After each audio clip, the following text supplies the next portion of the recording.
President Biden is speaking from the Roosevelt Room at the White House on this dramatic situation developing in Syria. Let's listen. We're not sure where he is, but there's word that he's in Moscow. At long last, the Assad regime has fallen. This regime brutalized and tortured and killed literally hundreds of thousands of innocent Syrians. The fall of the regime is a fundamental act of justice. It's a moment of historic opportunity for the long-suffering people of Syria to build a better future for their proud country. It's also a moment of risk and uncertainty. As we all turn to the question of what comes next, the United States will work with our partners and the stakeholders in Syria to help them seize an opportunity to manage the risks. You know, for years, the main backers of Assad have been Iran, Hezbollah, and Russia. But over the last week, their support collapsed, all three of them, because all three of them are far weaker today than they were when I took office. And let's remember why. After Hamas attacked Israel on October the 7th, 2023, when much of the world responded with horror, Iran and its proxies chose to launch a multi-front war against Israel. That was a historic mistake on Iran's part. Today, Iran's main territorial proxy, Hezbollah, is also on its back.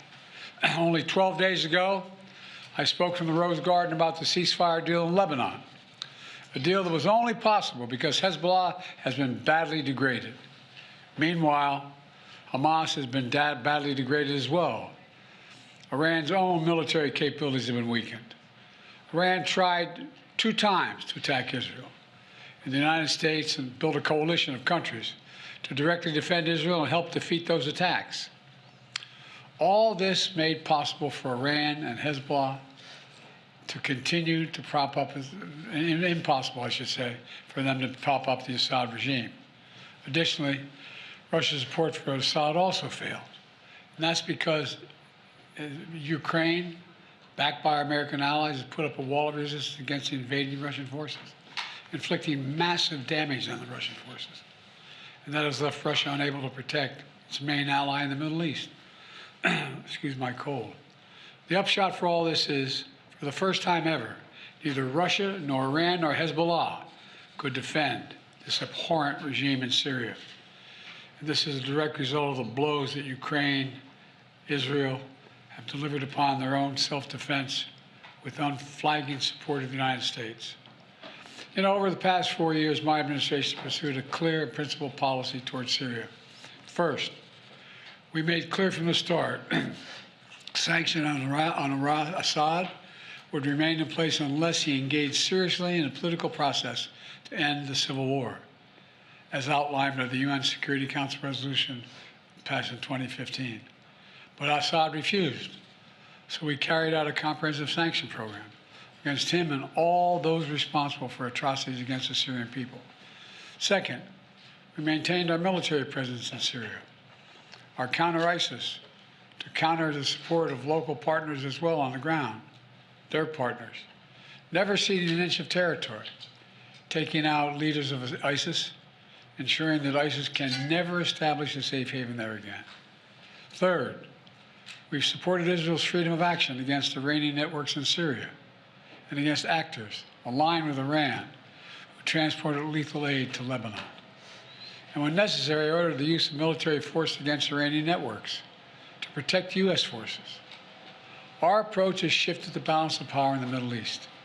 Through this combination of support for our partners, sanctions, diplomacy, and targeted military force when necessary, we now see new opportunities opening up for the people of Syria and for the entire region. Looking ahead, the United States will do the following. First, we'll support Syria's neighbors, including Jordan, Lebanon, Iraq, and Israel, should any threat arise from Syria during this period of transition. I will speak with leaders of the region in the coming days. I had long discussions with all of our people earlier this morning. And I'll send senior officials from my administration to the region as well. Second, we will help ensure stability in eastern Syria, protecting any personnel, our personnel, against any threats, and will remain our mission against ISIS will be maintained, including the security of detention facilities where ISIS fighters are being held as prisoners. We're clear-eyed about the fact that ISIS will try to take advantage of any vacuum to reestablish its capabilities and to create a safe haven. We will not let that happen. In fact, just today, U.S. forces conducted dozens of precision strikes, airstrikes, within Syria, targeting ISIS camps and ISIS operatives. Third, we will engage with all Syrian groups, including within the process led by the United Nations, to establish a transition away from the Assad regime toward independent, sovereign, independent, I want to say it again, sovereign Syria, with a new constitution, a new government that serves all Syrians. And this process will be determined by the Syrian people themselves. And the United States will do whatever we can to support them, including through humanitarian relief to help restore Syria after more than a decade of war and generations of brutality by the Assad family. And finally, we will remain vigilant.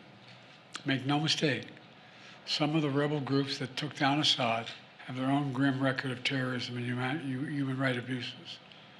We've taken note of statements by the leaders of these rebel groups in recent days, and they're saying the right things now. But as they take on greater responsibility, we will assess not just their words, but their actions. And we are mindful that there are Americans in Syria, including those who reside there, as well as Austin Tice, who was taken captive more than 12 years ago. We remain committed to returning him to his family. As I've said, this is a moment of considerable risk and uncertainty, but I also believe this is the best opportunity in generations for Syrians to forge their own future, free of opposition. It's also an opportunity through far from certain, for a more secure and prosperous Middle East, where our friends are safe, where enemies are contained. And it would be a waste of this historic opportunity if one tyrant were toppled and only to see a new one rise up in its place. So it's now incumbent upon all the opposition groups to seek a role in governing Syria, to demonstrate their commitment to the rights of all Syrians, the rule of law, and the protection of religious and ethnic minorities. These past few days have been historic. And it's in the days ahead that will determine the future of this country. And we intend to approach them with strength, wisdom, and resolve. So thank you very much. God bless America, and God protect our troops. Thank you.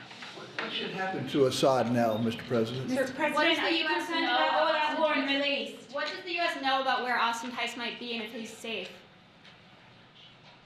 We believe he's alive. We think we can get him back, but we have no direct evidence of that yet. And Assad should be held accountable. Have you directed an operation to go get him, Mr. President? Is Assad in Moscow? Get who? Austin Tice. We won't want to get him out. Yes, sir. We have to identify where he is. Thank you. Thanks, sir.